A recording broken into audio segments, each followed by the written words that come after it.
अच्छा साथियों, आज हरिपुर की पावन पवित्र धरती पर हम सब कलाकारों को कुछ गाने एवं बोलने का शुभ अवसर प्राप्त हुआ है।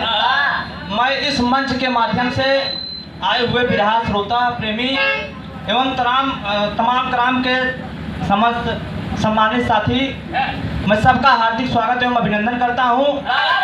एवं इस क्षेत्र के बड़े सुंदर कलाकार आप हरिकेश यादव जी, मैं इस मंच के माध्यम से आपका भी हार्दिक स्वागत एवं अभिनंदन करता हूं। कवि जी अभी आ रहे हैं और हमारे चाचा बिरहा सम्राट श्री शिवराम यादव जी भी साथ में आए हैं, मैं उनका भी हार्दिक स्वागत एवं अभिनंदन करता हूं। लेकिन ज़्यादा समय न लेते हुए कार्यक्रम की शुरुआत करते हैं हरिकेश भैया। तो कार्यक्रम की शुरुआत करने का कुछ नियम कानून बा, तो जिसे हम गवैया लोग माँ सरस्वती की पूजा आराधना करते हैं। भाई जेकर जैसन जरूरत बा वैसे अपन सिस्टम करत बा, लेकिन माँ सरस्वती का आराधना कैसे बा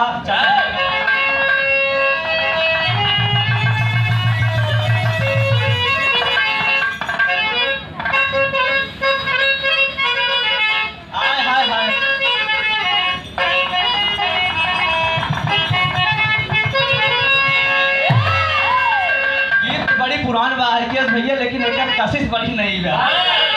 भाई आप सबसे ज्यादा जानकार के हुई, एक छोटा सा प्रयास बा पुरान गीत के लेके, लेकिन कैसे बा अच्छा बजाई का लहाई रचे।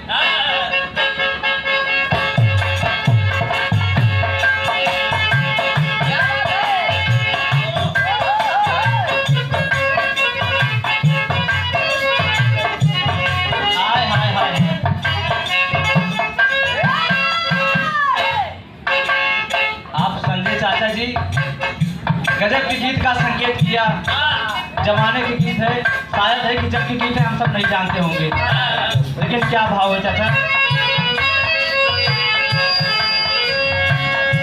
आंगूरी में डसले बिया नगिनिया रे नंदो बिया ना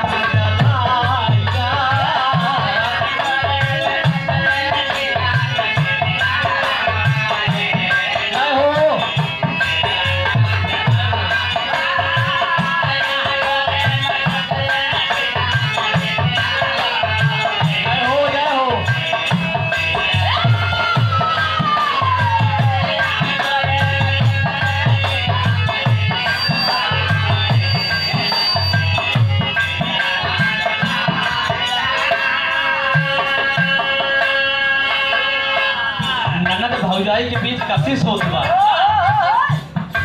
क्या भाव है, कितना सुंदर।